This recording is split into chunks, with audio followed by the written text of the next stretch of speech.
Liam Carter, 32, a single father and graphic designer, never imagined that stepping into a restaurant to save his female CEO from a terrible date would change his life.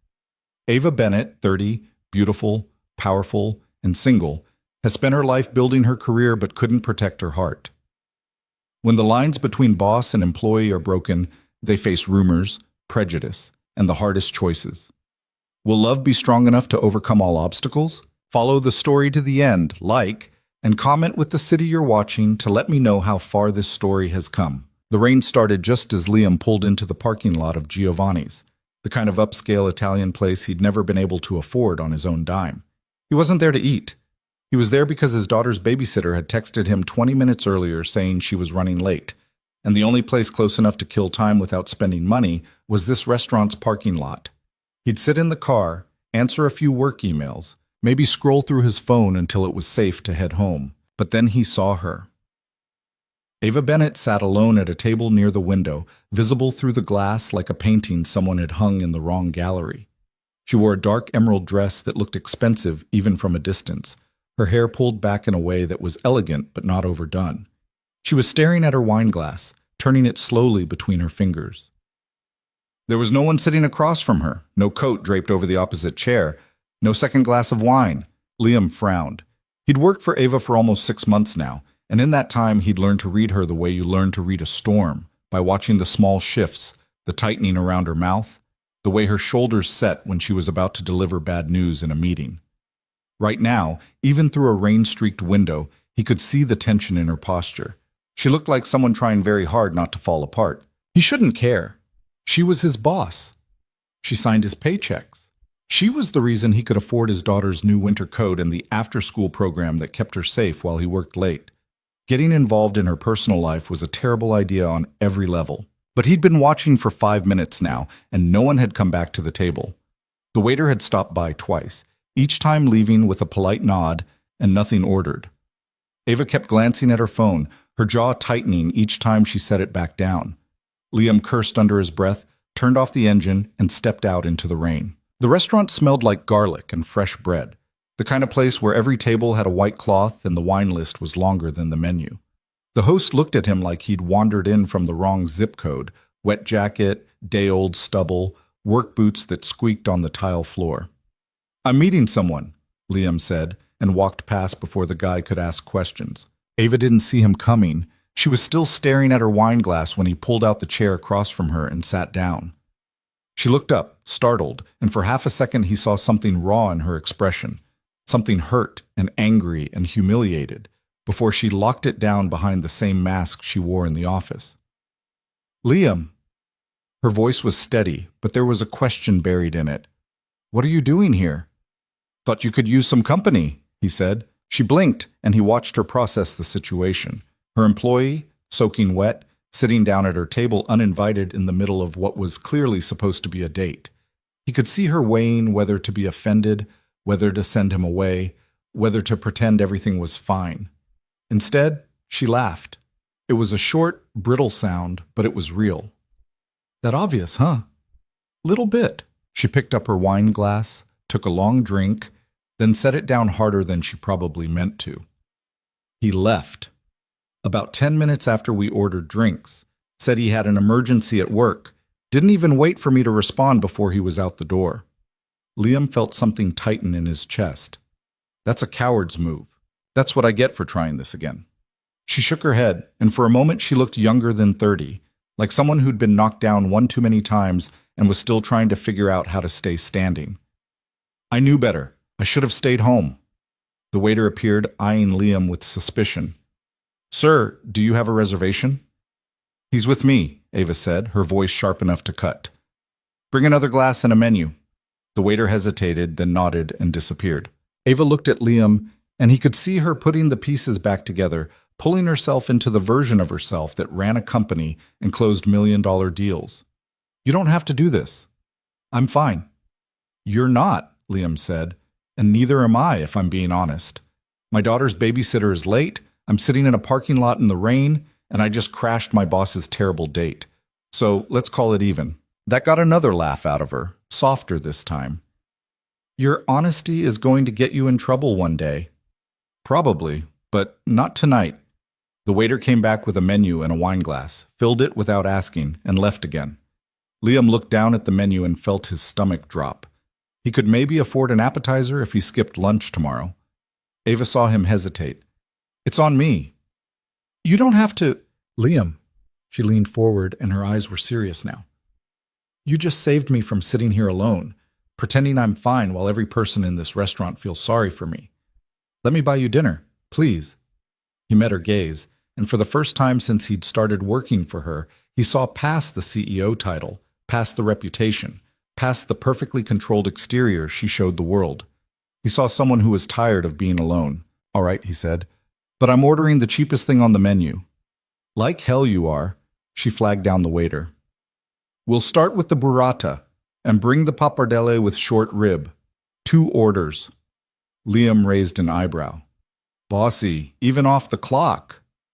It's a gift, she said, and this time when she smiled, it reached her eyes. 6 months earlier, Liam had walked into Ava's office with a portfolio he'd cobbled together from freelance gigs and a prayer that she wouldn't notice how desperate he was. He'd been out of work for 3 months. His savings were gone.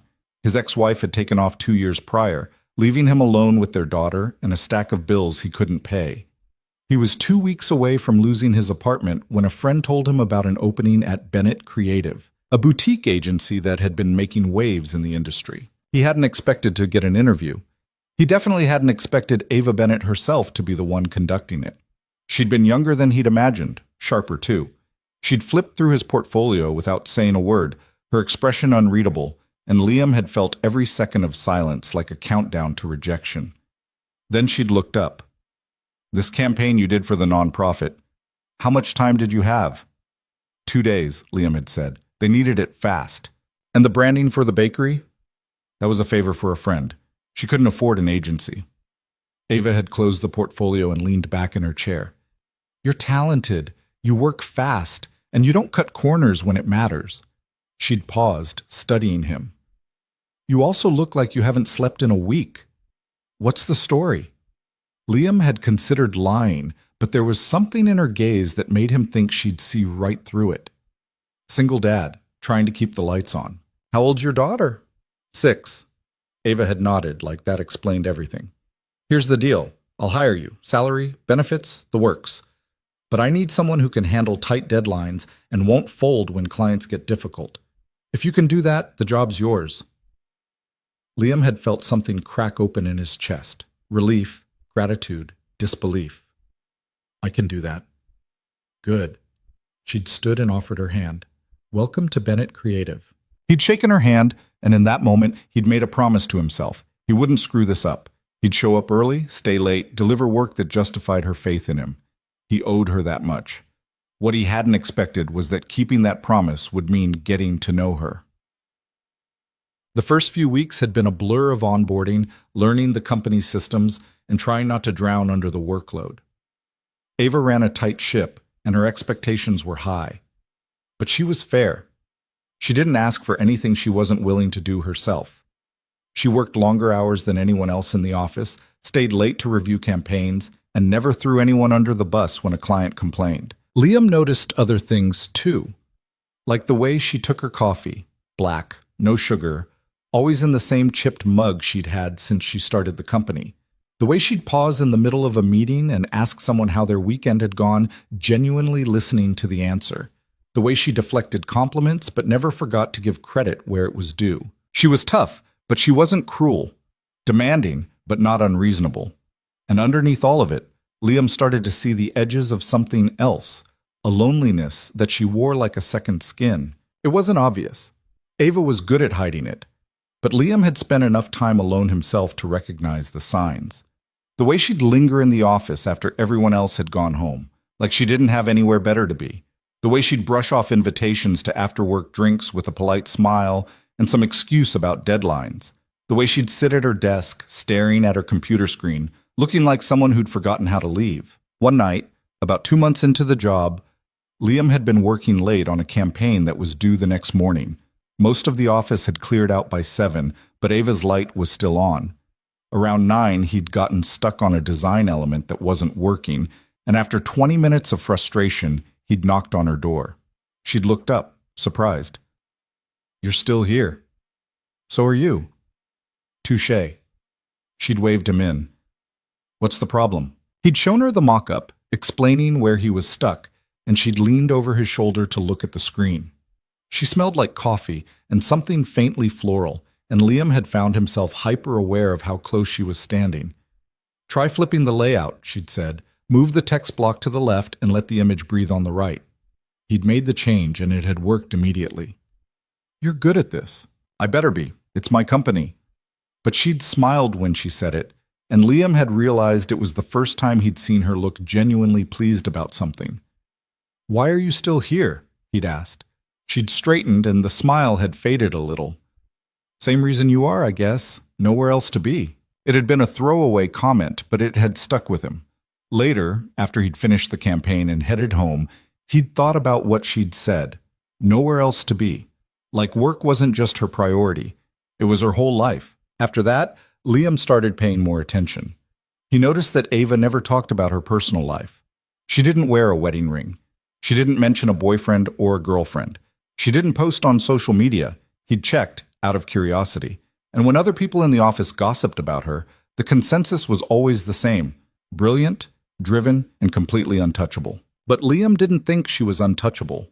He thought she was lonely, and that was something he understood better than most. 3 months into the job, Liam's daughter had gotten sick, a fever that spiked high enough to scare him into taking her to urgent care. He'd texted Ava at 6 in the morning, explaining the situation and asking if he could work from home for the day. She'd responded within minutes. "Take care of her. Work can wait." He'd been grateful, but he'd also been surprised. Most bosses would have asked when he'd be back, whether he could still meet his deadlines. Ava hadn't. She'd just told him to take care of his kid. The next day, when he'd come back to the office, there had been a gift bag on his desk.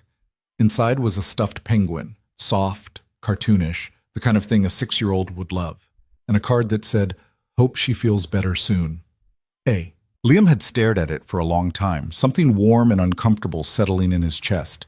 It was a small gesture, the kind of thing you'd do for a coworker without thinking twice. But it felt bigger than that.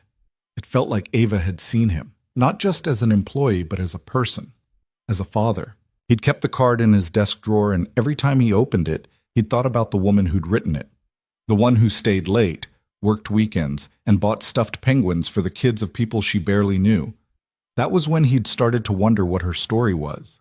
What had made her this way, so careful, so guarded, so determined to keep everyone at arm's length? But it had taken another month before he'd found out. They'd been working late again, a pattern that had become routine, and Liam had gone to Ava's office to drop off some final revisions. She'd been sitting at her desk, staring at her phone with an expression he couldn't quite read.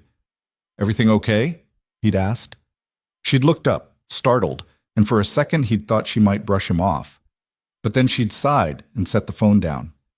"My ex just got engaged." Liam had blinked. "I didn't know you had an ex." "I don't talk about it." She'd leaned back in her chair, rubbing her temples. "We were together for 3 years. I thought we were building something. Turns out he was just waiting for someone better to come along." "That's rough. That's life." She'd tried to sound dismissive, but Liam had heard the edge in her voice. "He told me I worked too much, that I cared more about the company than I did about him. Maybe he was right, or maybe he was an idiot." Ava had looked at him, surprised, and then she'd laughed.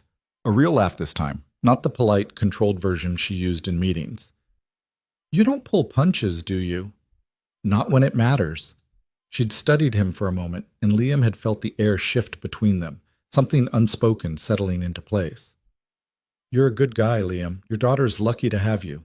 "I'm lucky to have her," he'd said. "She's the only thing that kept me going when everything else fell apart." Ava had nodded slowly, like she understood more than he'd said. "I think that's what scares me the most. Letting someone in and then watching them leave. I don't know if I can do that again." Liam had wanted to tell her that not everyone left, that some people stayed, even when it was hard. But he'd kept quiet, because he wasn't sure he had the right to say it. He was her employee. She was his boss.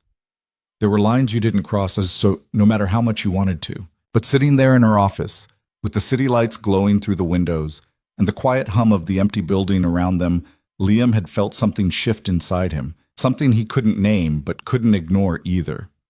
The weeks that followed had blurred together.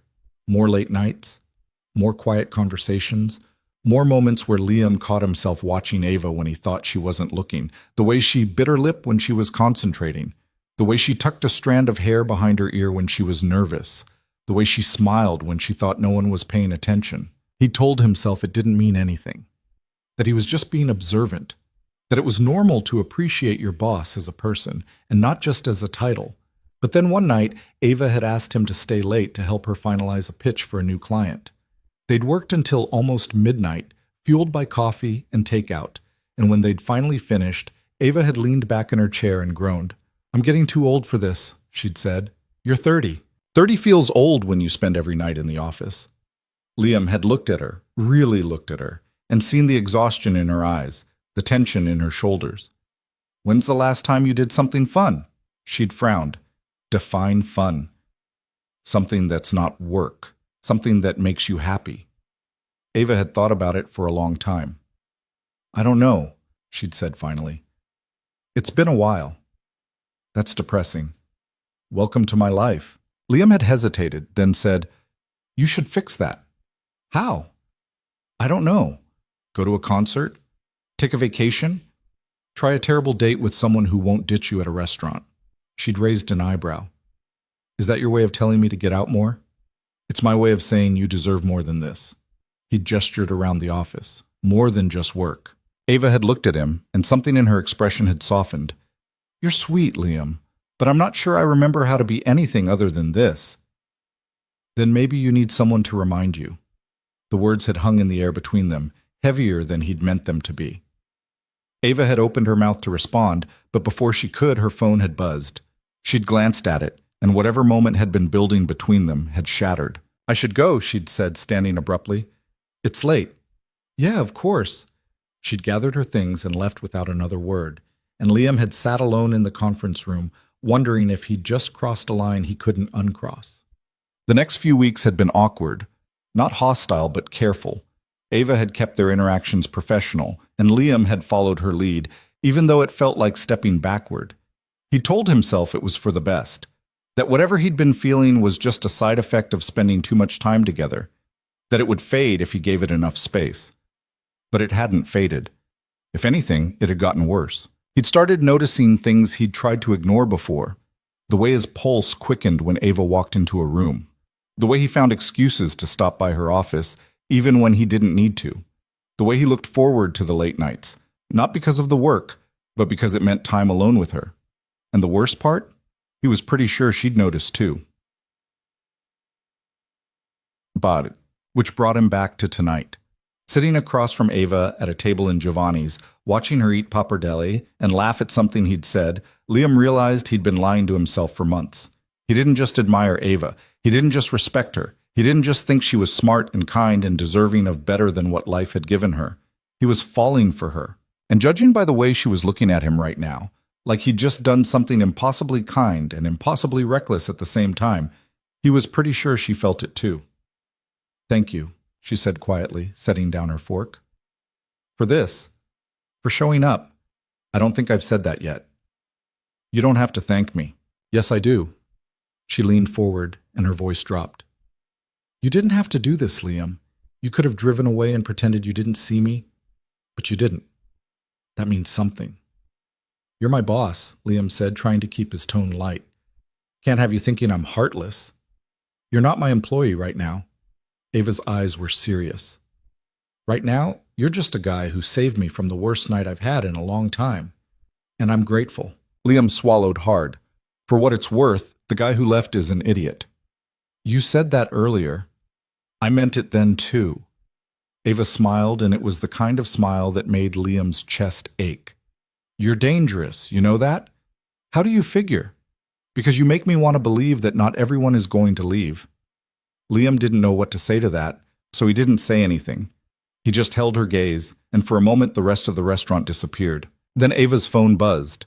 She glanced at it, and her expression shifted, something resigned and sad sliding into place.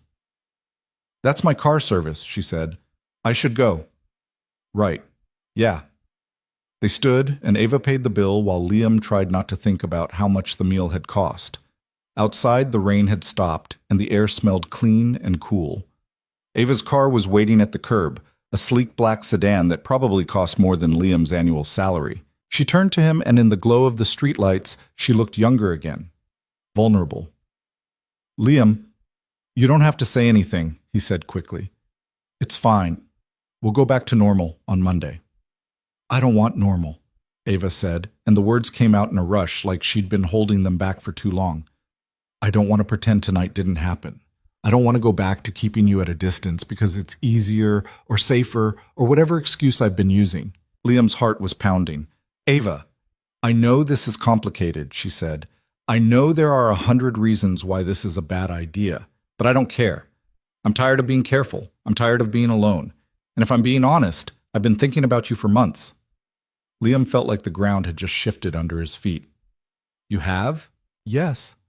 She stepped closer, and he could see the fear in her eyes, but also the hope. "So if you're going to tell me this is a mistake, do it now, because if you don't, I'm going to kiss you, and then we're not going to be able to take it back." Liam looked at her, this brilliant, guarded, impossibly brave woman who just put her heart on the line, and made a choice. "Then don't take it back," he said. Ava kissed him, and the world fell away. The kiss lasted maybe 10 seconds, but it felt like the kind of moment that split your life into before and after. When Ava pulled back, her eyes were wide, like she couldn't quite believe what she'd just done. Liam's heart was hammering so hard he thought she might hear it. "I should go," she said, but she didn't move. "Yeah," Liam said, "you should." Neither of them moved. The driver cleared his throat from the front seat of the sedan, and the sound broke whatever spell had been holding them in place. Ava stepped back, smoothing down her dress like she could smooth away what had just happened. "Monday," she said, and her voice wavered just slightly. "We'll figure this out on Monday." "Right, Monday." She got into the car, and Liam watched it pull away, the taillights disappearing around the corner. He stood there on the sidewalk for a long time, rain-soaked and buzzing with adrenaline, trying to process what had just happened. His boss had kissed him. No, he'd kissed her back. They'd kissed each other. And now he had to go home and pretend his entire world hadn't just tilted off its axis. He drove home in a daze, barely registering the roads or the stoplights. When he got to his apartment, the babysitter was asleep on the couch with the TV on low volume. He paid her, thanked her, and locked the door behind her. Then he stood in his living room staring at nothing until his daughter's voice floated out from her bedroom. "Daddy?" Liam shook himself and went to her room. She was sitting up in bed, clutching the stuffed penguin Ava had given her months ago. Her fever had broken days ago, but she still looked small and fragile in her pajamas. "Hey, Bug, you okay?" "I had a bad dream." "Want to talk about it?" She shook her head. "Can you sit with me?" "Yeah, of course." He sat on the edge of her bed, and she leaned against him, the penguin tucked under her chin. Liam wrapped an arm around her and felt the weight of the night pressing down on him. This was what mattered. This kid. This life he'd built for her. Everything else was noise. But the memory of Ava's kiss burned in his chest like a live wire, and he knew Monday was going to change everything. Monday came too fast and not fast enough. Liam spent the weekend in a fog, going through the motions of parenting while his mind replayed Friday night on a loop. He didn't hear from Ava, which made sense. She was probably doing the same thing he was, trying to figure out what the hell they were supposed to do now. When he walked into the office Monday morning, the place felt different. Or maybe he felt different. He couldn't tell anymore. He went straight to his desk, fired up his computer, and tried to focus on the campaign he was supposed to be working on. But every time the elevator dinged, his head snapped up, expecting to see Ava. She didn't show up until almost 10, which was late for her. When she walked past his desk, she didn't look at him. Just kept moving, her heels clicking against the tile, her expression unreadable. Liam felt something sink in his stomach. An hour later, his phone buzzed. A text from Ava. "My office. Now." He took the stairs instead of the elevator, buying himself an extra 30 seconds to get his head straight. When he knocked on her door, she called for him to come in without looking up from her computer. "Close the door," she said. Liam did, then stood there awkwardly, waiting for her to say something. She finished typing, saved whatever she was working on, and finally looked at him. Her face was calm, professional, completely locked down. "We need to talk about Friday," she said. Yeah, we do. I crossed a line. I shouldn't have kissed you. You work for me, and that puts you in a position where saying no would have been difficult, even if you wanted to. That was unfair, and I'm sorry. Liam blinked. You think I didn't want to? I think the power dynamic makes it complicated. Ava, I wanted to kiss you. I've wanted to for months. You didn't force me into anything. She looked at him for a long moment, and he could see her wrestling with something. That doesn't make it less complicated. I know.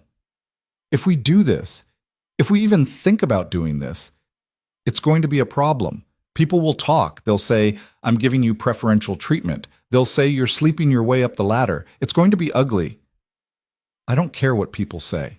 You should, Ava said, and there was an edge to her voice now. Because I do. This company is everything to me, Liam. I built it from nothing. And if people think I'm compromising my integrity because I couldn't keep my personal life separate from work, it'll destroy everything I've worked for. Liam felt anger flare in his chest, hot and sharp. So what? We just pretend Friday didn't happen? Go back to being boss and employee and nothing else? I don't know, Ava said, and for the first time since he'd walked in, he saw the cracks in her composure. I don't have an answer. I just know that if we do this, we have to be smart about it. We have to set boundaries, and we have to accept that it might not work. And if it does work, then we deal with that when it happens. Liam wanted to argue. He wanted to tell her that playing it safe wasn't the same as living, that she deserved to take a risk on something that made her happy. But he also knew she was right. This wasn't just about them. It was about his daughter, his job, her company. There were no easy answers. "So what do you want to do?" he asked. Ava stood and walked to the window, looking out at the city below. "I want to try, but we do it my way. No one in the office knows. We keep work and personal completely separate. And if it starts affecting either of our jobs, we stop. That's a lot of rules. That's the deal." Liam crossed the room and stood beside her. "You're scared." "Of course I'm scared," Ava said. "I don't do this, Liam. I don't let people in. And the last time I did, it ended badly. I'm not him." "I know, but that doesn't mean this won't end badly, too." Liam reached out and took her hand. She flinched, just slightly, but she didn't pull away. "Then let's make sure it doesn't." Ava looked down at their hands, then back up at him. "You're really okay with this? With all the secrecy and the complications? I've got a 6-year-old and a job I can't afford to lose. I'm used to complications." That got a small smile out of her. "All right, then let's try." "Your way?" "My way? Fine. But for the record, your way is exhausting." "Noted." They stood there for another moment, hands still linked, and Liam felt the weight of what they were about to do settle over him. It was reckless and risky, and probably a terrible idea. But looking at Ava, seeing the hope buried under all her fear, he couldn't bring himself to care. What? The next few weeks were a masterclass in compartmentalization. At work, Liam and Ava were nothing but professional. They didn't linger in each other's offices. They didn't exchange meaningful looks across the conference table. They barely spoke unless it was about a campaign or a client. But outside the office, things were different. They started meeting for dinner once a week, always at places far enough from the office that they wouldn't run into coworkers. Ava insisted on picking restaurants in neighborhoods neither of them frequented, and Liam went along with it, even though the secrecy felt ridiculous. But he understood why it mattered to her. She'd worked too hard to build her reputation to let gossip tear it down. Their conversations during those dinners were careful at first, like they were both testing the boundaries of what they could say. But gradually, the walls came down. Ava told him about growing up with parents who'd expected her to follow in their footsteps. Corporate law, a safe career, a predictable life. She'd disappointed them by starting her own company, and they still didn't understand why she'd chosen creativity over stability. Liam told her about his ex-wife, how she'd left when their daughter was 4, said she couldn't handle the responsibility of being a parent. How he'd spent the last 2 years trying to be enough for his kid while drowning in bills and exhaustion. "Do you ever regret it?" Ava asked one night. "Keeping her? Raising her alone?" "Never," Liam said. She's the best thing that ever happened to me, even on the hard days. You're a good father. I'm a tired father. There's a difference. Ava smiled. You're both. Those dinners became the highlight of Liam's week. He looked forward to them the way he used to look forward to weekends when he was a kid, counting down the days, marking time until he could see her again. And judging by the way Ava's face lit up when he walked into whatever restaurant she'd picked, she felt the same way. But the secrecy was harder than he'd expected. At work, he had to watch Ava interact with other people, laughing at their jokes, taking their advice, treating them the same way she treated him, and pretend it didn't bother him. He had to sit through meetings where she praised his work without showing any sign that she knew him as more than an employee. He had to act like Friday nights at hidden restaurants didn't exist. It was exhausting, and it was starting to wear on him. 2 months in, Liam's daughter asked him why he was always on his phone. They were eating breakfast, cereal for her, burnt toast for him, and she was swinging her legs under the table, watching him with the kind of sharp attention only kids seemed capable of. You're always texting someone, she said. Is it work? Sometimes, Liam said, which wasn't technically a lie. Ava did text him about work, but she also texted him about other things, stupid things, things that made him smile at his phone like an idiot. Do you have a girlfriend? Liam nearly choked on his coffee. What? No, why would you think that? Because you smile when you look at your phone, and you go out a lot now. I go out once a week. That's a lot for you. Liam set down his coffee and looked at his daughter, trying to figure out how much to say. She was 6. She didn't need to know the messy details of his personal life, but she was also smart, and lying to her felt wrong. I've been spending time with a friend, he said carefully. Someone from work. Is she nice? Very nice. Do I get to meet her? Liam hesitated. That was the question, wasn't it? At what point did this thing with Ava stop being a secret and start being real? At what point did he introduce her to the most important person in his life? Maybe someday, he said. But not yet. His daughter frowned. Why not? Because it's complicated. That's what grown-ups always say when they don't want to explain something. You're too smart for your own good. You know that? She grinned. I know. That night, Liam brought it up with Ava. They were at a Thai place in a neighborhood neither of them had been to before, and Ava was halfway through a plate of pad see ew when he said, My daughter asked if I have a girlfriend.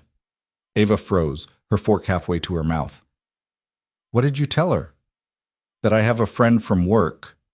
And she wants to meet you. Ava set down her fork, and Liam watched her process the information. He could see the panic flicker across her face before she locked it down. Liam, I don't think that's a good idea. Why not? Because if I meet her, this becomes real. And if it becomes real, it becomes harder to walk away if things don't work out. You're already planning for it not to work out? I'm being realistic. Oh. Liam leaned back in his chair, frustration bubbling up. You know what? I'm tired of realistic. I'm tired of hiding. I'm tired of pretending this is just some casual thing we're doing when it's not. It has to be casual, Ava said, and her voice was tight now. Because if it's not, then we're risking everything. Your job, my company, both of our reputations. I don't care about my reputation. Well, I care about mine. The words landed like a slap, and Liam felt something crack inside him. Right, because your reputation is more important than this, than us. That's not fair. Isn't it? Liam stood, pulling out his wallet. You want to keep this a secret forever? Fine, but don't expect me to be okay with it. He threw cash on the table and walked out, leaving Ava sitting there alone. He didn't hear from her for 3 days. No texts, no calls, nothing. At work, she avoided him completely, and Liam told himself he didn't care, that he was done playing by her rules. But the truth was, he missed her. He missed the late-night texts and the dinners and the way she laughed when he said something ridiculous. He missed the version of her that wasn't his boss, the one who let her guard down and let him see the person underneath. On the 4th day, she knocked on his apartment door. Liam opened it, surprised, and found her standing there in jeans and a sweater, looking nothing like the polished CEO he was used to seeing. "Can I come in?" she asked. He stepped aside, and she walked past him into the living room. His daughter was at a friend's house for a play date, so the apartment was quiet. "I'm sorry," Ava said, turning to face him. "I was wrong. You were right. I've been so focused on protecting myself that I didn't stop to think about what I was asking you to give up." "Ava, let me finish." She took a breath. "I'm scared, Liam. I'm scared of letting you in and losing you. I'm scared of people judging me. I'm scared that if I let this be real, it'll fall apart, and I won't be able to put myself back together. But I'm more scared of losing you because I was too much of a coward to try." Liam felt the anger drain out of him, replaced by something softer. "You're not a coward. I feel like one." He crossed the room and took her hands. "Then stop hiding. Stop pretending this isn't what it is." "And what is it?" "Something worth fighting for." Ava looked up at him, and he saw tears in her eyes. "I want to meet her, your daughter. I want to be part of your life, not just the secret part." "You sure?" "No, but I'm doing it anyway." Liam pulled her into his arms, and she buried her face in his chest. He felt her shake, just slightly, and realized she was crying. "I don't know how to do this," she whispered. "Neither do I. But we'll figure it out." 2 weeks later, Liam brought Ava to his apartment for dinner. His daughter had been nervous all day, asking 100 questions about who this person was and why it mattered so much. Liam had kept his answers simple. Ava was important to him, and he wanted them to meet. When Ava arrived, she had a gift bag in one hand and a bottle of wine in the other. She looked calm, but Liam could see the tension in her shoulders. His daughter opened the door before Liam could, staring up at Ava with wide eyes. "Hi," Ava said, crouching down to her level. "You must be the famous one I've been hearing so much about." His daughter giggled. "I'm not famous." "Are you sure? Because your dad talks about you all the time. I was starting to think you might be a celebrity." "What's in the bag?" Ava handed it to her. "Just a little something. I wasn't sure what you liked, so I took a guess." Inside was a set of watercolor paints and a sketchbook. His daughter's face lit up. "I love painting." "I thought you might. Your dad mentioned you like art." Liam watched them, something warm and terrifying unfurling in his chest. His daughter was already pulling Ava toward the kitchen table, chattering about a painting she'd done at school, and Ava was listening like it was the most important thing she'd ever heard. Dinner was chaotic. His daughter spilled juice on the table, and Ava laughed instead of flinching.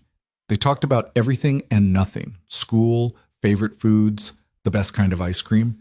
Ava told stories about growing up with a dog that had eaten an entire birthday cake, and his daughter was riveted. After dinner, his daughter insisted on showing Ava her room, dragging her down the hall by the hand.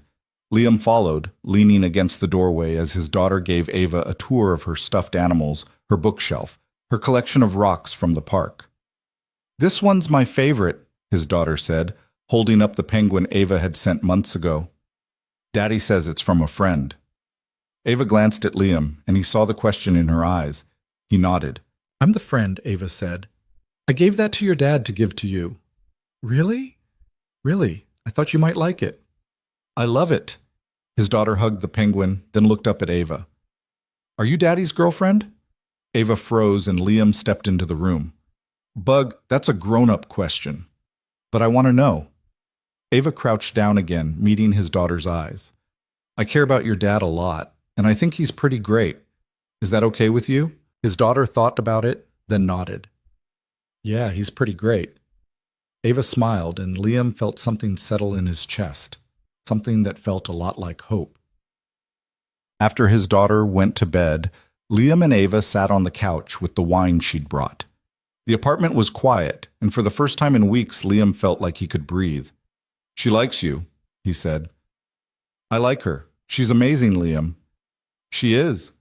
Ava set down her glass and turned to face him. "I meant what I said earlier. I want to do this, for real. No more hiding." "What about work?"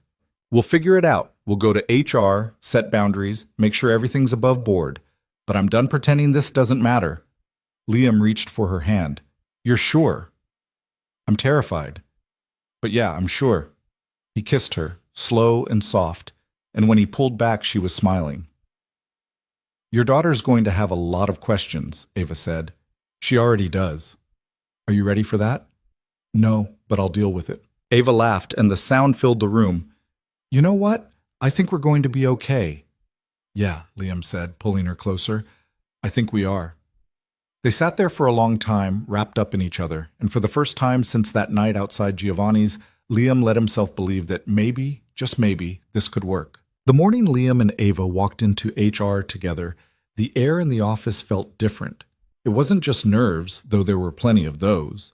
It was the weight of knowing that once they had this conversation, there was no taking it back. Everyone would know. The whispers would start. The judgments would come. Sandra Chen, the head of HR, looked up from her desk when they knocked, and Liam saw the exact moment she understood why they were there. Her expression shifted from polite curiosity to careful neutrality in the span of a heartbeat. "Close the door," she said. They sat across from her, and Liam felt Ava's knee brush against his under the desk. He didn't move away.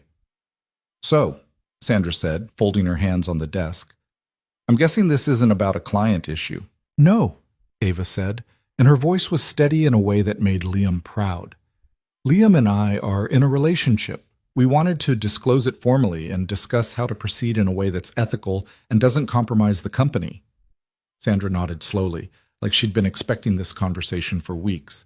Maybe she had been. "How long has this been going on?" "About 3 months," Liam said. "And you're both certain this is serious? Not just a workplace fling that'll blow over?" Ava stiffened. "I wouldn't be here if it wasn't serious." "Fair enough." Sandra pulled out a legal pad and started writing. "Here's what we need to do. First, Liam, you'll report to someone else. Not Ava. We'll restructure so there's no direct line of authority between you two. Second, all performance reviews, raises, and promotions for Liam will go through a committee. Ava won't have unilateral say. Third, you both need to understand that if this relationship affects your work or creates a hostile environment for other employees, there will be consequences. Understood, Ava said. Sandra looked at Liam. "You good with all this?" "Yeah, I am." "All right, I'll draft a memo to the team. You'll want to get ahead of the gossip, so I'd suggest addressing it yourselves before the rumor mill starts." Ava nodded. "We will." They left Sandra's office, and Liam felt like he'd just jumped out of a plane without checking if the parachute worked. The decision was made. There was no going back now. "You okay?" Ava asked quietly as they walked back toward their desks. "Ask me in a week." She gave him a small smile, but he could see the worry in her eyes. She was scared. So was he. But they'd made a choice, and now they had to live with it. The memo went out that afternoon. It was professional, clinical, and gave away almost nothing. Ava Bennett and Liam Carter have disclosed a personal relationship. Appropriate measures have been taken to ensure no conflict of interest. Please direct any questions to HR. Liam's phone started buzzing before he'd even finished reading it. Texts from coworkers he barely spoke to. Emails from people asking if it was true. A few congratulations mixed in with a lot of curiosity and barely concealed judgment. He ignored most of it and focused on his work, but it was hard to concentrate when he could feel eyes on him every time he left his desk. People were talking. He knew they were. He just didn't know what they were saying yet. At lunch, one of the junior designers, a guy named Marcus, who Liam had always gotten along with, sat down across from him in the break room. "So," Marcus said, unwrapping a sandwich. "You and Ava, huh?" Liam kept his expression neutral. "Yep." "That's wild, man. I mean, good for you. She's intense, but in a good way." "She is." Marcus leaned forward, lowering his voice. "People are going to talk. You know that, right? There's already a pool going about how long it lasts." Liam set down his fork. "A pool?" "Yeah. Some people are giving it 3 months. Others think you'll be done by the end of the year." Marcus shrugged. "I put money on a year. You seem solid." "Thanks, I think. Just giving you a heads up. It's not personal. People are bored." Liam wanted to be annoyed, but he couldn't really blame them. If the situation had been reversed, if someone else had started dating the CEO, he probably would have been just as curious. That didn't make it any less exhausting. When Ava texted him later that afternoon asking how it was going, he replied honestly, "People are placing bets on how long we'll last." Her response came back almost immediately. "What are the odds?" "Not great," Liam typed, "but I've never been good at gambling anyway." Her next message was just a string of laughing emojis, and despite everything, Liam smiled. That night, after he'd picked up his daughter from school and made her dinner, he sat her down at the kitchen table. She was working on homework, a math worksheet that had her chewing on her pencil in concentration, and Liam waited until she finished a problem before saying, "Hey, Bug, can we talk for a minute?" She looked up, instantly suspicious. "Am I in trouble?" "No. But I need to tell you something." She set down her pencil, giving him her full attention. Liam took a breath. "You know how Ava came over for dinner the other day?" "Yeah, I liked her." "Good. I'm glad. Because she's going to be around more now. She's my girlfriend." His daughter's eyes went wide. "Really?" "Really. Does that mean she's going to live with us?" "Not yet, but maybe someday." "What if I don't like her someday?" Liam blinked. "Do you think you won't?" I don't know. What if she's nice now, but then she gets mean? The question hit Liam harder than he expected. His daughter had been 4 when her mother left. She didn't remember much, but she remembered enough. She remembered being promised things that never came. She remembered waiting for someone who didn't show up. Liam reached across the table and took her small hand in his. "Ava's not going to get mean, and if you ever don't like something she does, you can tell me. I promise I'll listen." "But what if she leaves like Mommy did?" There it was, the fear he'd been carrying around for months, mirrored in his daughter's eyes. Liam swallowed hard. "I can't promise she won't," he said, because lying to her felt wrong. "But I can promise that I'll always be here. No matter what. You and me, we're a team. That's not changing." His daughter thought about that, her face serious. Then she nodded. "Okay. But if she's mean to you, I'm going to tell her to leave." Liam laughed, the tension breaking. "Deal." She went back to her homework, and Liam sat there watching her, wondering if he was doing the right thing. Bringing someone new into their lives was a risk, but so was staying closed off forever. At some point, you had to decide whether you were going to let fear run your life or take a chance on something better. He pulled out his phone and texted Ava. "My daughter says if you're mean to me, she's kicking you out." Ava's response came a minute later. "Good. I'd expect nothing less." Over the next few weeks, the office gossip ebbed and flowed like a tide. Some days it felt like everyone was watching them. Other days, it seemed like people had moved on to newer, more interesting drama. Liam tried not to pay attention to it, but it was hard when people kept making little comments, snide remarks in meetings, jokes that weren't really jokes, pointed looks when he and Ava happened to be in the same room. The worst part was that Ava bore the brunt of it. People whispered that she was unprofessional, that she'd let her personal life cloud her judgment, that she'd promoted Liam because they were sleeping together, even though he hadn't gotten a promotion and his work spoke for itself. Liam heard 2 people talking about it in the break room one afternoon, their voices low but not low enough. "I'm just saying it looks bad," one of them said. "She's the CEO. She should know better." "Maybe she's having a midlife crisis," the other one replied. "Dating an employee? That's desperate." Liam walked in, and they both went silent. He poured himself a coffee, taking his time, then turned to face them. "If you've got something to say it to my face." The first one, a woman named Rachel, who worked in accounts, had the decency to look embarrassed. "We weren't talking about you." "Yes, you were. And for the record, Ava didn't date me because she's desperate. She dated me because I'm a good person, and she saw that. If you've got a problem with that, take it to HR. But don't stand around talking shit behind our backs." He walked out before they could respond, his hands shaking from the adrenaline. He hated confrontation, hated being the center of attention, but he wasn't going to stand there and let people trash Ava like she'd done something wrong. When he told her about it later, she looked more resigned than surprised. "That's not the first time I've heard something like that," she said. They were at her apartment, sitting on her couch with takeout containers spread across the coffee table. "Someone left an anonymous note on my desk last week. Said I was setting a bad example for the women in the company." Liam felt anger spike in his chest. "Who?" "I don't know. That's what anonymous means." "That's bullshit, Ava. You didn't do anything wrong." "Didn't I?" She set down her fork, her expression tired. "I'm the CEO. I'm supposed to set the standard, and the standard is that you don't date your employees. I'm not your employee anymore. Sandra restructured everything." "That's a technicality." "It's not a technicality. It's the right way to do things, and you did it. People are just looking for something to be mad about." Ava sighed, leaning back against the couch. I knew this would be hard. I just didn't realize how hard. Liam moved closer, wrapping an arm around her shoulders. You want to stop? No. Do you? No. Then I guess we're stuck with each other. Could be worse. She smiled, resting her head against his shoulder. Yeah, could be worse.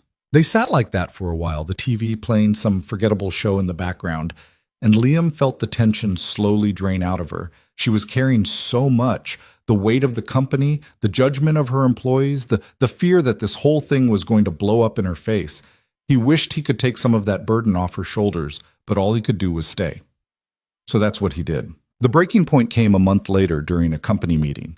It was one of those quarterly updates where Ava stood in front of everyone and talked about goals, revenue, upcoming projects.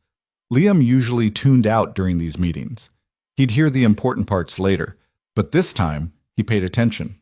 Ava was in the middle of discussing a new client when someone in the back raised their hand. Yes?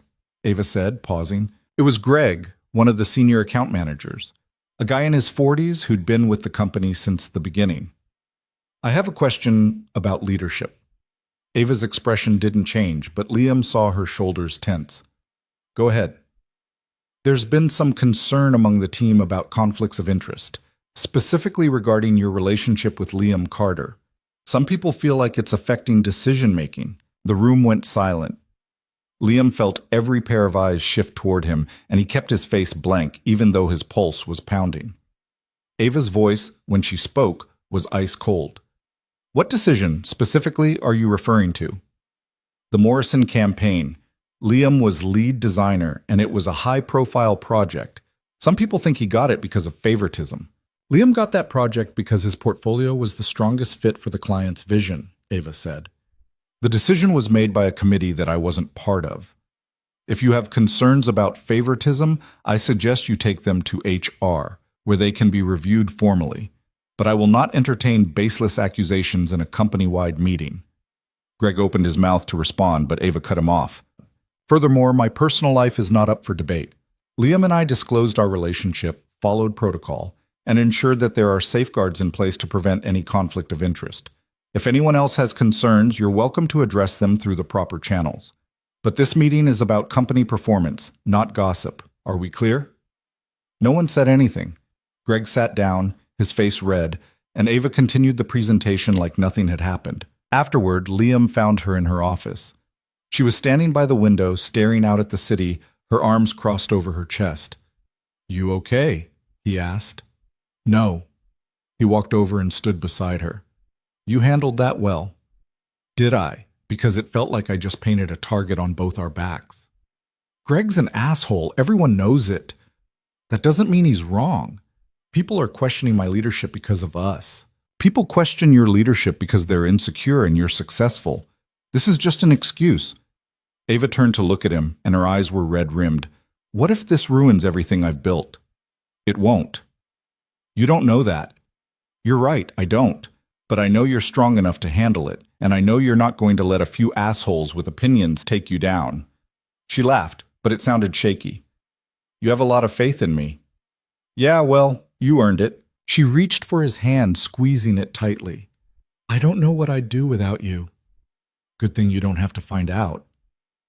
They stood there for a while, and Liam wished he could fix this for her. But he couldn't. All he could do was stand beside her and remind her that she wasn't alone. That weekend, Ava came over to Liam's apartment for dinner. It had become a routine. Every Saturday, she'd show up with groceries and the three of them would cook together. Well, Liam and Ava cooked. His daughter mostly taste-tested and offered unsolicited opinions. Tonight, they were making tacos, and his daughter was in charge of shredding cheese. She took the job very seriously, her tongue poking out in concentration as she worked. Can I ask you something? His daughter said, looking up at Ava. Sure. Do you love my dad? Liam froze, his knife halfway through a tomato. Ava blinked, clearly caught off guard.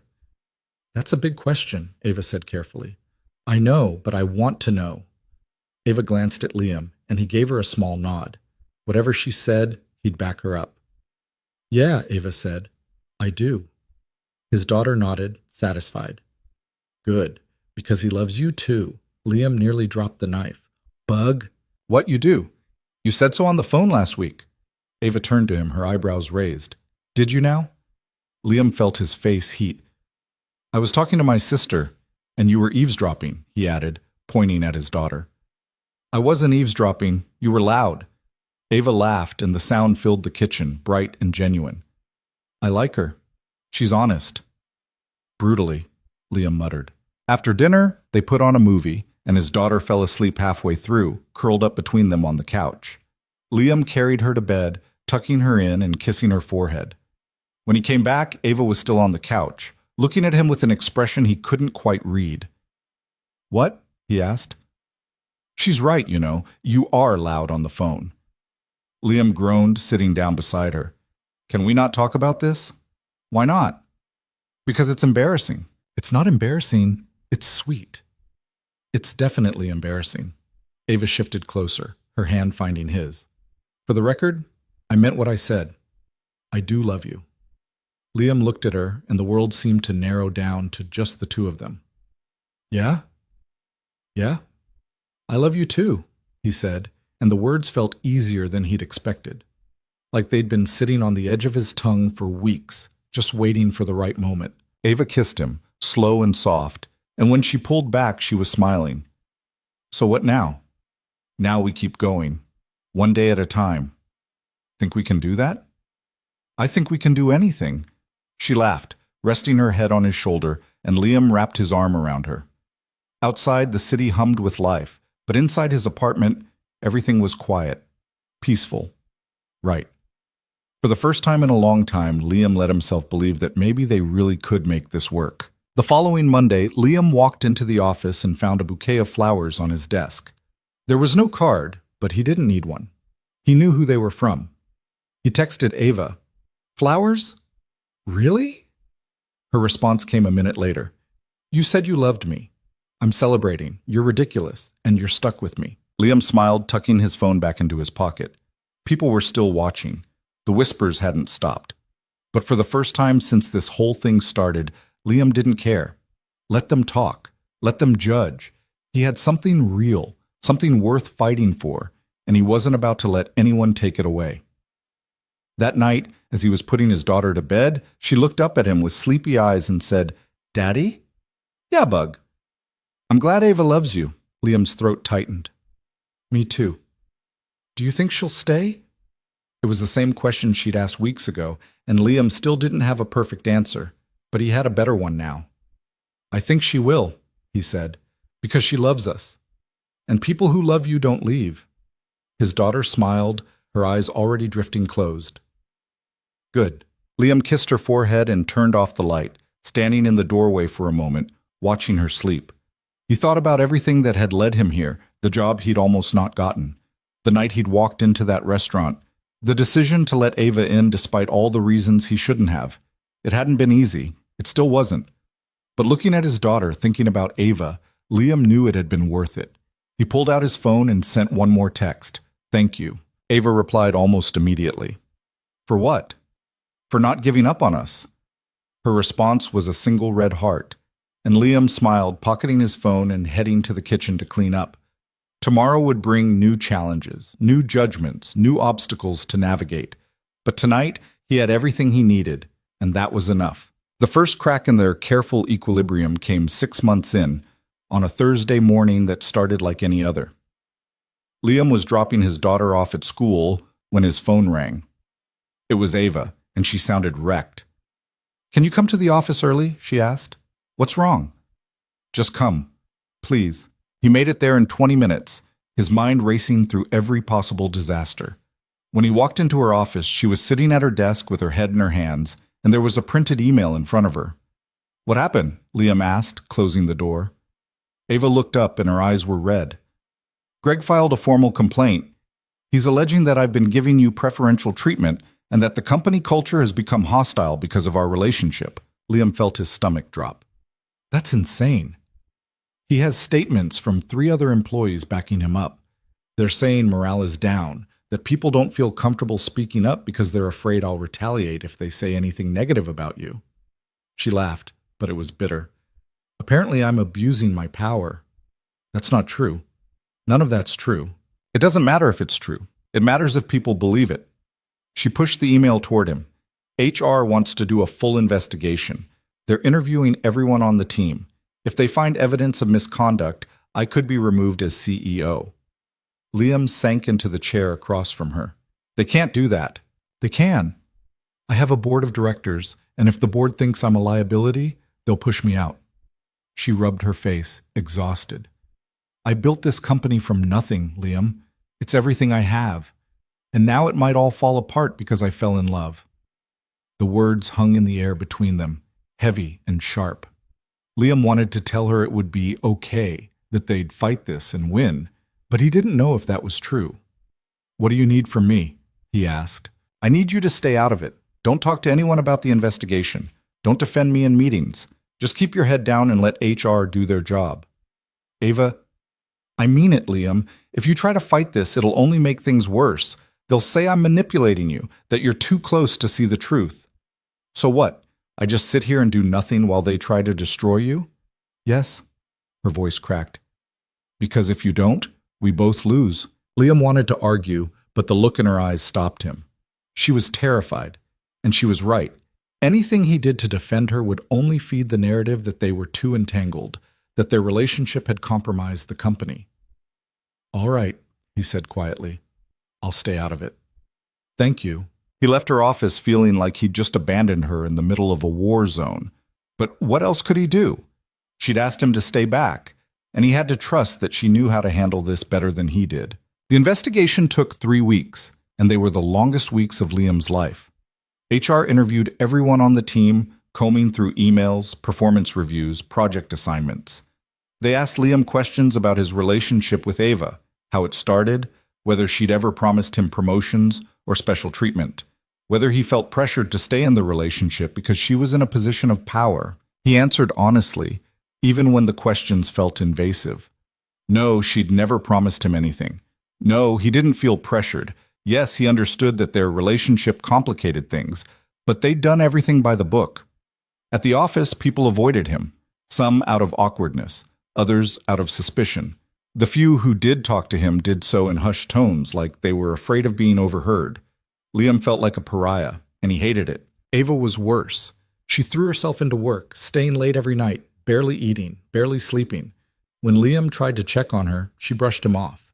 She was in survival mode, and that meant shutting everyone out, even him. One night, Liam showed up at her apartment unannounced. She opened the door in sweatpants and an old t-shirt, looking like she hadn't slept in days. You can't be here, she said. Too bad. I'm here. He pushed past her into the apartment. When's the last time you ate? I don't know. This morning, maybe. It's 9 at night. I've been busy. Liam went to her kitchen and started rummaging through the fridge. There wasn't much, some leftover takeout, a carton of eggs, half a loaf of bread. He pulled out the eggs and started cooking. What are you doing? Ava asked, leaning against the doorway. Making you dinner. I'm not hungry. You're eating anyway. She didn't argue, just watched him cook in silence. When the eggs were done, he put them on a plate and handed it to her. She sat at the counter and picked at the food, not really eating, just moving it around. They're going to find something, she said quietly. Some email I sent that could be interpreted the wrong way. Some decision I made that looks bad in hindsight, and they're going to use it to force me out. You don't know that. Yes, I do, because that's how these things work. It doesn't matter if I actually did anything wrong. It matters if people think I did. Liam sat down beside her. Then we'll deal with it. Whatever happens, we'll deal with it. What if I lose the company? Then you start over. It's not that simple. I know it's not. But you're acting like losing the company means losing everything. And that's not true. You still have me. You still have your talent, your reputation, your ability to build something new. The company doesn't define you, Ava. She looked at him, and for the first time in weeks, he saw something other than fear in her eyes. You really believe that? Yeah, I do. She set down her fork and leaned into him, and Liam wrapped his arms around her. She felt small and fragile, and he hated that this was happening to her. Hated that people who didn't know her, who didn't see how hard she worked or how much she cared, were trying to tear her down. I love you, she whispered. I love you too. They sat like that for a long time, and Liam wished he could take away her fear, but all he could do was hold her and remind her that she wasn't alone. The results of the investigation came back 2 days later. Liam was in a meeting when his phone buzzed with a text from Ava. "My office, now." He excused himself and took the stairs 2 at a time. When he walked in, Ava was standing by the window, holding a piece of paper. Her face was unreadable. "What did they say?"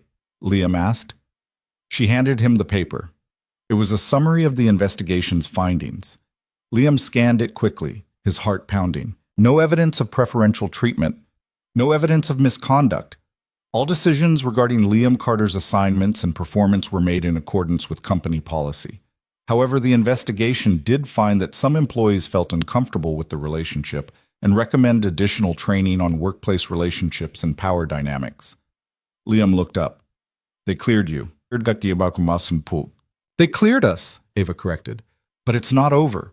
The board still wants to meet. They want to discuss whether my relationship with you is in the best interest of the company." "What does that mean?"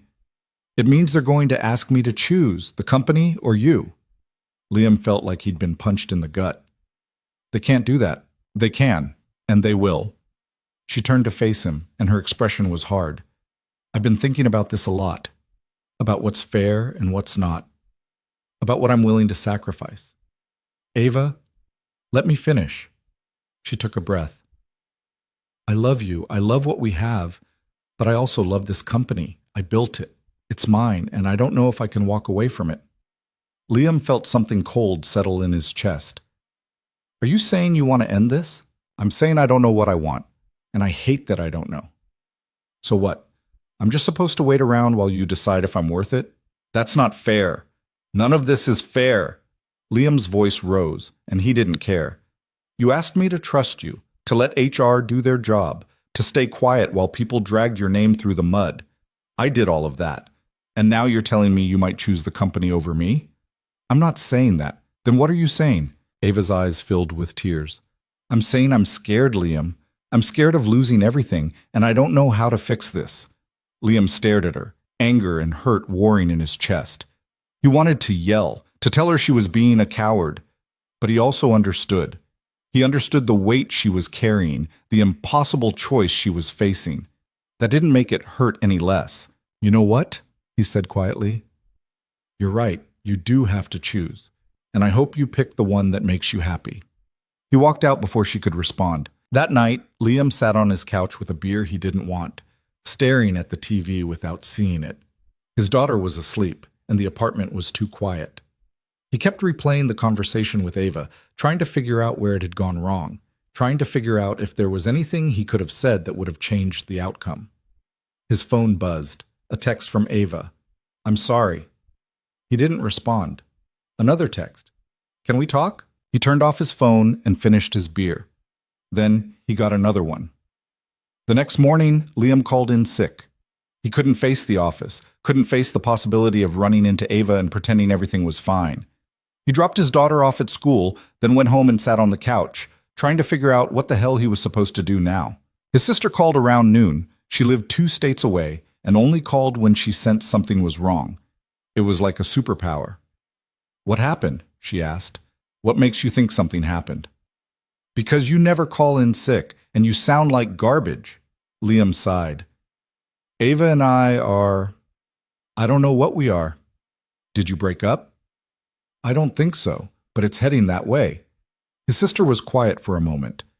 "Tell me what happened." So he did. He told her about the investigation, the board meeting, the impossible choice Ava was facing. When he finished, his sister let out a low whistle. "That's rough." "Yeah." "Do you love her?" "Of course I do." "Then why are you sitting at home feeling sorry for yourself?" Liam frowned. "What am I supposed to do? She has to make a choice. I can't make it for her." "No, but you can remind her what she's choosing between. You walked out yesterday without giving her a chance to explain. Maybe she needs to hear that you're not going anywhere, that you're in this no matter what." "She told me she might choose the company over me." "She told you she was scared.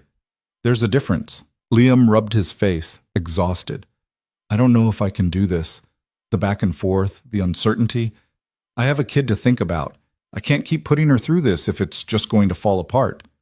"Then don't let it fall apart. Fight for it." "I don't know how."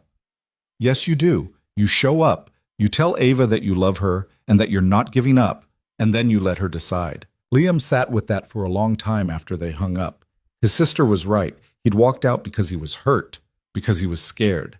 But walking out wasn't the same as fighting, and if this thing with Ava was worth anything, it was worth fighting for. He picked up his phone and texted her. "Can I come over tonight?" Her response came almost immediately. Yes. That evening, Liam stood outside Ava's apartment, trying to figure out what he was going to say.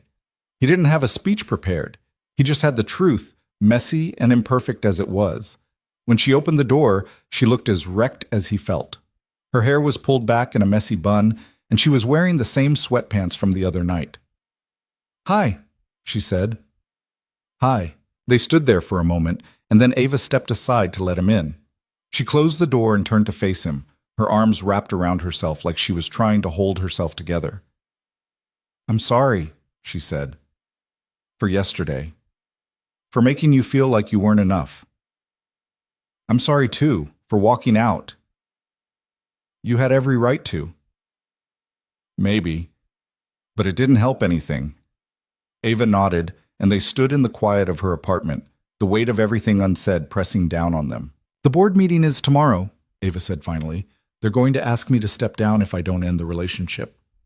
"And what are you going to tell them?" "I don't know." Liam took a breath. "I love you, Ava. I love you more than I thought I could love anyone. And I know this is hard. I know you're scared, but I need you to know that I'm not going anywhere. Whatever you decide, I'm here. But I also need to know that you're willing to fight for this, because I can't be the only one fighting." Ava's eyes filled with tears. "I'm so tired of fighting." "I know, but that's what love is. It's showing up even when it's hard. It's choosing each other even when the world is telling you not to." "What if I choose wrong?" "There's no wrong choice. There's just the choice you can live with." Ava wiped at her eyes, and when she spoke, her voice was barely above a whisper. "I don't want to lose you." "Then don't." She crossed the room and wrapped her arms around him, and Liam held her tight. He didn't know what tomorrow would bring. He didn't know if the board would force her out or if she'd walk away on her own. But right now, in this moment, they had each other, and that had to be enough. The next day, Ava walked into the board meeting with her head held high. Liam didn't hear from her for hours, and every minute that passed felt like an eternity. He tried to focus on work, but it was impossible. His mind kept drifting to that conference room, to the conversation happening without him. Finally, around 3 in the afternoon, his phone buzzed. A text from Ava. "It's done." Liam's heart stopped. He called her, and she picked up on the first ring. "What happened?" he asked. "I told them I wasn't stepping down. I told them that my personal life is my own, and as long as I'm doing my job and following company policy, they have no right to interfere." And they didn't like it, but they also didn't have grounds to remove me. So we're at a stalemate. Liam let out a breath he didn't realize he'd been holding. "So you're staying, for now." "But it's not over, Liam. This is going to follow me. Every decision I make, people are going to question it. Every mistake I make, they're going to blame it on us. We'll deal with it. You keep saying that. Because it's true." There was a long pause, and then Ava said, "I choose you. I choose us. I just needed you to know that."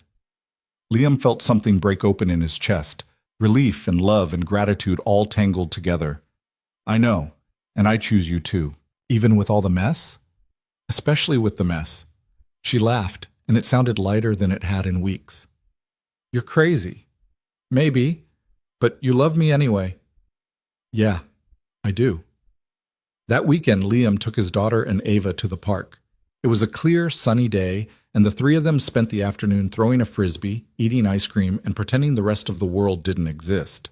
His daughter ran ahead, chasing after the frisbee, and Liam and Ava walked hand in hand behind her. "She's happy," Ava said, watching her. "She is. So am I." Ava squeezed his hand. "Do you ever think about the future? About what this looks like a year from now, or 5 years from now?" "All the time." "And what do you see?" Liam looked at her, at the woman who'd fought for him even when it would have been easier to walk away. "I see us. I see my daughter growing up with someone who loves her. I see you and me figuring things out as we go. It's not perfect, but it's real. I like real." Good, because that's all I've got to offer. Ava smiled, and they kept walking, their daughter's laughter ringing out ahead of them. The world was still complicated, the office was still a minefield, but in that moment, none of it mattered, because they'd made a choice, and they were going to see it through. Later that night, after his daughter was asleep, Liam and Ava sat on the couch, her head resting on his shoulder. The TV was on, playing something neither of them was watching, and the apartment was quiet. "I've been thinking," Ava said. About? About what comes next. For us.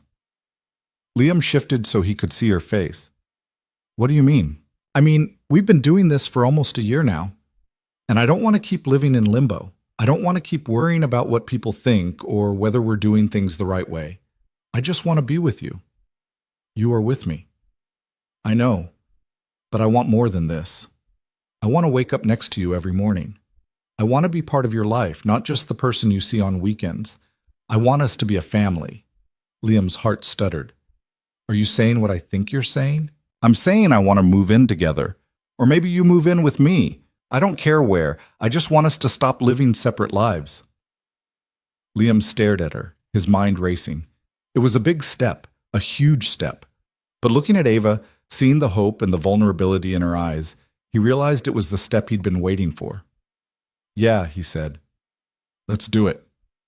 "Really?" "Really, but my daughter gets to keep her room, non-negotiable."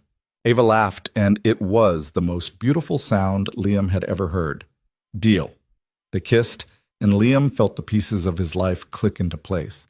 It wasn't perfect, it wasn't easy, but it was theirs, and that made it worth everything. Moving in together turned out to be less romantic and more logistical nightmare than either of them had anticipated. Ava's apartment was bigger, so that's where they landed, but it meant packing up Liam's entire life, his daughter's toys, his furniture, years of accumulated stuff, and trying to fit it into a space that had been designed for one person who worked too much and didn't own a lot of things. His daughter handled it better than Liam expected. She was excited about the new place, especially the second bedroom that Ava had already started decorating with her input. They'd spent an entire Saturday picking out paint colors and bedding, and watching them together. Ava crouched down to his daughter's eye level, listening seriously to her opinions about whether the walls should be lavender or mint green, made Liam's chest ache in the best possible way. The first night in the new place was chaos. Boxes everywhere, half-assembled furniture, his daughter running through the halls like she'd been given her own personal racetrack. They ordered pizza because neither of them had the energy to cook, and they ate it sitting on the floor of the living room because the kitchen table was buried under unpacked kitchenware. "This is insane," Ava said, looking around at the disaster zone that was now their home. "Yeah," Liam agreed, "but it's our insane." She smiled at that, and his daughter, mouthful of pizza, said, "Can we get a dog?" "Absolutely not," Liam and Ava said in unison, and then looked at each other and laughed. It took 3 weeks to get the apartment into something resembling order, and even then, there were still boxes in the closet that neither of them wanted to deal with. But slowly, the space started to feel like theirs. Ava's coffee mug sat next to Liam's in the cabinet. His daughter's drawings went up on the fridge. Their routines merged and shifted until it felt natural. Ava making breakfast while Liam got his daughter ready for school, the three of them eating dinner together most nights, homework at the kitchen table while Liam and Ava took turns helping. At work, things had settled into a tense but manageable equilibrium. The gossip had died down, mostly because people had moved on to newer drama. Greg had left the company 2 months after the investigation. Whether he'd quit or been pushed out, Liam never found out, and his absence made the office feel lighter. Ava was still hyper-vigilant about maintaining boundaries, but she'd relaxed enough that she didn't flinch every time Liam walked past her office. But there were still hard days. Days when someone made a snide comment that Ava pretended not to hear. Days when Liam felt the weight of being the CEO's boyfriend more than he felt like himself. Days when they both came home exhausted and frustrated and had to remind each other why they were doing this in the first place. One of those hard days came about 4 months after they'd moved in together. Liam had been passed over for a promotion, a senior designer position that he'd been working toward for over a year. The guy who got it was less experienced, less talented, and had been with the company half as long. When Liam asked Sandra in HR why he hadn't been considered, She'd given him a sympathetic look and said, "It was a committee decision. Sometimes these things just don't work out." But Liam knew what it really was. They'd passed him over because promoting him would look like favoritism, even though Ava hadn't been part of the decision, even though he'd earned it. He didn't tell Ava right away. He came home, helped his daughter with her homework, made dinner, went through all the motions of a normal evening, but Ava knew him well enough by now to see through it. "What's wrong?" she asked after his daughter had gone to bed. "Nothing." "Liam," he sighed, leaning back against the couch.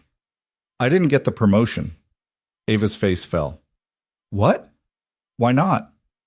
"You tell me. I wasn't part of that decision. You know that." "I know, but that doesn't change the fact that I got passed over because I'm with you."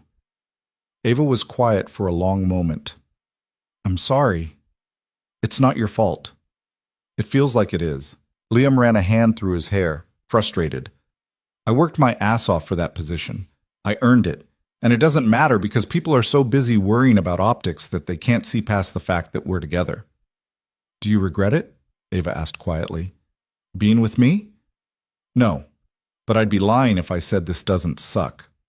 "I know it does, and I hate that this is happening to you because of me. It's not because of you. It's because people are small-minded and scared." Liam shook his head. "I just don't know how much longer I can do this. Working at a place where I'm always going to be seen as your boyfriend first and a designer second." Ava looked stricken. "Are you saying you want to leave?" "I'm saying I need to figure out what's best for me and my daughter, and right now I don't know what that is." They sat in heavy silence, and Liam felt the weight of what he'd just said settle between them. He wasn't threatening to leave her. He wasn't. But he also couldn't ignore the fact that staying at Bennett Creative was costing him in ways he hadn't anticipated. Over the next few weeks, Liam started quietly looking at other opportunities. He didn't tell Ava at first, partly because he didn't want to worry her, and partly because he wasn't sure what he was going to do. But the more he looked, the more he realized that leaving might be the only way to reclaim his career. He finally told her one night over dinner. His daughter was at a sleepover, so it was just the two of them, a rare quiet evening. "I've been looking at other jobs," Liam said, setting down his fork. Ava looked up, surprised. "You have?" "Yeah, I got an offer yesterday. A design studio across town. It's a good position, better pay, and it's completely separate from you and the company."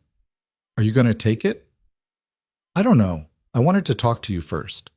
Ava was quiet for a moment, processing. "If you take it, does that mean we're okay? That us being together won't keep holding you back?" "I think so, yeah." "Then you should take it." Liam blinked. "Just like that?" "Just like that." "Liam, I don't want you staying at Bennett Creative out of some misguided loyalty to me. You deserve to work somewhere that values you for your talent, not somewhere that sees you as a complication." She reached across the table and took his hand. "I want you to be happy, even if that means leaving." "You're sure?" "I'm sure." Liam felt something loosen in his chest, relief mixed with gratitude. "Thank you." "For what?" "For not making this harder than it already is." Ava smiled, but there was sadness in it. "I'm going to miss having you at the office." "Yeah, well, you'll still have me everywhere else." "I better." 2 weeks later, Liam gave his notice. The reaction at Bennett Creative was mixed. Some people seemed relieved, others genuinely sad to see him go. Ava kept things professional, shaking his hand in front of the team and thanking him for his contributions to the company. But that night, when they were alone, she cried into his shoulder and told him she was proud of him. "You're doing the right thing," she said. "I know. It just feels weird." Change always does. Starting at the new studio was like stepping into a parallel universe where people judged him on his work and nothing else. His boss was a woman in her 50s who'd built the studio from the ground up and had exactly zero interest in his personal life. His coworkers were talented and driven, and within a month, Liam felt like he could breathe again. He threw himself into the work, and the projects started coming. Big campaigns, creative challenges, opportunities to push himself in ways he hadn't been able to at Bennett Creative. And the best part? When he came home and told Ava about his day, she was genuinely excited for him. There was no tension, no worry that his success somehow reflected on her. It was just two people who loved each other, celebrating each other's wins. But leaving Bennett Creative didn't solve everything. The reality of blending their lives and their families was harder than either of them had expected. Ava had never been a parent, and while she loved Liam's daughter, there were moments when the responsibility of it overwhelmed her. Moments when his daughter had a meltdown, and Ava didn't know how to help. When bedtime routines felt like battles neither of them were winning. When Liam looked at Ava and saw the exhaustion in her eyes, and wondered if she regretted signing up for this. One particularly rough night, his daughter refused to go to bed, screaming that she missed her old apartment and didn't want to live here anymore. Liam tried everything, talking to her, bribing her, finally just sitting on the floor outside her room while she cried herself out. Ava hovered in the hallway, looking lost. "I don't know how to help," she said quietly. "You can't. She just needs to get it out. This is my fault. She's upset because I made you move." "Ava, stop. She's 7. She gets upset about everything. This isn't about you." But Ava didn't look convinced, and later, after his daughter had finally fallen asleep, she said, "Maybe I'm not cut out for this." Liam turned to her. "Cut out for what?" "This. Being a parent. Being part of a family." "I don't know what I'm doing, Liam." "Neither do I. I'm making it up as I go." "But you're her dad. You're supposed to know." "I'm supposed to, but I don't. Half the time I feel like I'm failing her. The other half, I'm too tired to care if I'm failing or not." "That's parenting. It's messy and hard and there's no manual." Ava sat down on the edge of the bed, her shoulders slumped. "I just want to be good at this." "You are good at this. You show up. You try. That's all anyone can do." "Is it enough?" "For her? Yeah. For me? Absolutely." Ava looked at him, and he saw the vulnerability in her eyes, the fear that she wasn't measuring up. Liam crossed the room and pulled her into his arms. "You're not perfect," he said. "Neither am I. Neither is she. But we're figuring it out together, and that's what matters." "You really believe that?" "I really do." They stood there for a long time, holding each other, and Liam felt the tension slowly drain out of her. This was the reality of what they'd chosen. Not the romance or the grand gestures, but the quiet, unglamorous work of building a life together. And it was harder than he'd expected, but it was also worth it. The turning point came about a year and a half after that night outside Giovanni's. Liam's daughter had just turned 8, and Ava had planned a birthday party at their apartment. Friends from school, decorations, a cake she'd insisted on baking herself, even though neither of them were particularly good at baking. The cake turned out lopsided and slightly burnt on one side, but his daughter loved it anyway. Watching Ava light the candles, watching his daughter's face glow with happiness, Liam felt something shift inside him. This was his family. Not the one he'd planned for or expected, but the one he'd chosen. And it was real. Later that night, after the guests had left and his daughter was asleep, Liam and Ava cleaned up the apartment together. They worked in comfortable silence, throwing away paper plates and wiping down counters. And when they were done, Ava turned to him and said, "I have something to tell you." Liam's stomach dropped. "That sounds ominous." "It's not. At least, I don't think it is." She took a breath. "I've been thinking about the company, about what I want the next chapter of my life to look like, and I've decided to step down as CEO." Liam stared at her. "What? Not immediately, but within the next year. I'm going to transition to a creative director role and bring in someone else to run the business side. I love the work, but I don't love the politics. And I don't want to spend the rest of my life fighting battles that don't matter." "Ava, are you sure? That company is everything to you." "It was everything to me, but it's not anymore. You are." "She is." Ava gestured toward his daughter's room. "I want to have a life outside of work. I want to come home and not be exhausted. I want to be present. And I can't do that if I'm running the company." Liam felt a lump form in his throat. "You're really doing this." "I'm really doing this." "And you're okay with it?" "I'm more than okay. I'm excited." Liam pulled her into his arms and she laughed, the sound light and free. "I'm proud of you," he said. "For what?" "For choosing yourself, for choosing us. It wasn't that hard of a choice. Turns out, you're pretty great. I've been telling you that for months." "Yeah, well, I'm a slow learner." They stood there in the quiet of the apartment, and Liam felt the future unfold in front of them. Not perfect, not easy, but theirs. And that was enough. 6 months later, Liam proposed. It wasn't a grand gesture, no fancy restaurant, no elaborate plan, just the two of them on the couch one night after his daughter had gone to bed. He didn't have a ring yet. He'd been planning to pick one out with her, but he couldn't wait anymore. "Marry me," he said. Ava looked up from her laptop, surprised. What? Marry me? I know it's not romantic and I don't have a ring, but I don't want to wait. I want to marry you. I want to build a life with you. I want all of it.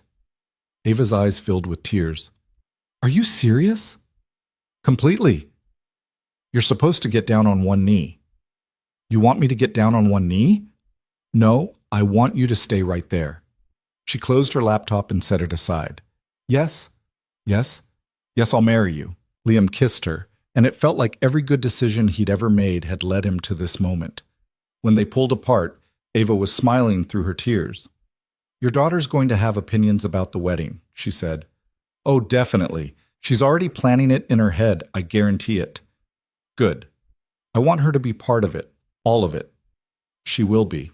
They sat there for a while, hands linked, and Liam thought about how far they'd come. From that night in the restaurant to this moment on the couch. All the fights and the fears and the moments when it would have been easier to walk away. But they hadn't walked away. They'd stayed. They'd fought. They'd chosen each other over and over again. The wedding was small, just close friends and family. Liam's daughter was the flower girl, and she took the job so seriously that Liam had to bite back a laugh when she marched down the aisle with the kind of focus usually reserved for surgeons. Ava looked stunning in a simple dress, her hair down, her smile brighter than he'd ever seen it. When they exchanged vows, Liam's voice shook. I didn't think I'd get a second chance at this. At love, at family, at building something real. But you gave me that. You saw me when I was drowning, and you pulled me up. You didn't save me. I don't believe in that fairy tale. But you stood next to me and reminded me I was strong enough to save myself. And then you stayed. So I'm promising you now, in front of everyone here, that I'm staying too. For all of it. The good days and the hard days and every day in between. Ava's vows were simpler but no less powerful. I spent most of my life afraid of letting people in, afraid of being vulnerable, afraid of losing control. And then I met you, and you made me want to be brave. You made me want to try. So that's what I'm promising you. I'm promising to keep trying, to keep showing up, to keep choosing us, even when it's hard, especially when it's hard. When the officiant pronounced them married, Liam kissed Ava and heard his daughter cheer from the front row, and he thought, this is it. This is everything. The reception was loud and chaotic and perfect. Liam's daughter danced with Ava, both of them laughing, and Liam stood on the sidelines watching them and felt his chest fill with something he couldn't quite name. Gratitude, maybe. Or peace. Or just the simple, overwhelming relief of knowing he'd found his place in the world. Later, when the party was winding down, Ava pulled him aside. I have something for you. She handed him a small box, and when he opened it, he found a key. What's this? The key to the studio. I bought the building next door to my office. I'm turning it into a design space, and I want you to run it. Your own studio, your own clients, your own rules. Liam stared at her. Ava, I can't. Yes, you can. You've been talking about starting your own thing for months, so let's do it. Together. This is too much. It's not. It's an investment. In you. In us. She smiled. Besides, I'm tired of you complaining about your boss. Liam laughed, pulling her into his arms. You're unbelievable. I know. I love you. I love you too. They stood there, the sounds of the reception fading into the background, and Liam thought about the future, about the studio he'd run, the life they'd build, the family they'd become. It wasn't the life he'd imagined when he was sitting in that parking lot a year and a half ago, watching a woman he barely knew sit alone in a restaurant. But it was better. It was real. A few months later, Liam's daughter asked if she could call Ava Mom. They were at dinner, and the question came out of nowhere, the way kids' questions always did. Ava froze, her fork halfway to her mouth. You want to call me Mom? Yeah, if that's okay. Liam watched Ava's eyes fill with tears, and she set down her fork, reaching across the table to take his daughter's hand. That's more than okay. That's everything. So I can. You can. His daughter grinned, satisfied, and went back to eating like she hadn't just asked the most important question in the world. Liam met Ava's eyes across the table, and she was crying, but she was smiling too, and he knew they were both thinking the same thing. This was what they'd fought for. This was what it had all been for. That night, after his daughter, their daughter, was asleep, Liam and Ava sat on the couch, her head resting on his shoulder. I never thought I'd have this, Ava said quietly. Have what? A family, a home, something that feels like it's mine. It is yours. We're yours. She turned to look at him. You know what the hardest part of all this was? What? Learning to believe I deserved it. Liam kissed her forehead. You do. You deserve all of it. So do you. They sat there in the quiet, and Liam thought about the journey that had brought them here, the risk they'd taken, the battles they'd fought, the moments when it would have been easier to give up. But they hadn't. And now they had this, a life built on honesty and effort and the stubborn refusal to let fear win. It wasn't a fairy tale. It was better than that. It was real, imperfect and messy and beautiful in the way that real things always are. And Liam wouldn't trade it for anything. Because the truth was, love wasn't about grand gestures or perfect moments. It was about showing up day after day, even when it was hard. It was about choosing someone and letting them choose you back. It was about building something together, brick by brick, and trusting that what you were building was strong enough to last. And theirs was. Liam was sure of it. As he sat there with Ava in his arms and their daughter asleep down the hall, Liam felt something settle inside him, a kind of peace he'd been chasing for years. He'd found it. Not in perfection, but in the messy, complicated, beautiful reality of a life built with someone who saw him, who chose him, who stayed. And that, Liam thought, was the whole point. Not to avoid the mess, but to find someone willing to wade through it with you. Not to have all the answers, but to figure them out together. Not to wait for the perfect moment, but to make the imperfect ones matter. They'd done that, and they'd keep doing it for as long as they both lived, because that's what love was. Not a destination, but a choice you made over and over again. And Liam would keep choosing Ava, choosing their daughter, choosing this life they'd built together. For better or worse. For all of it.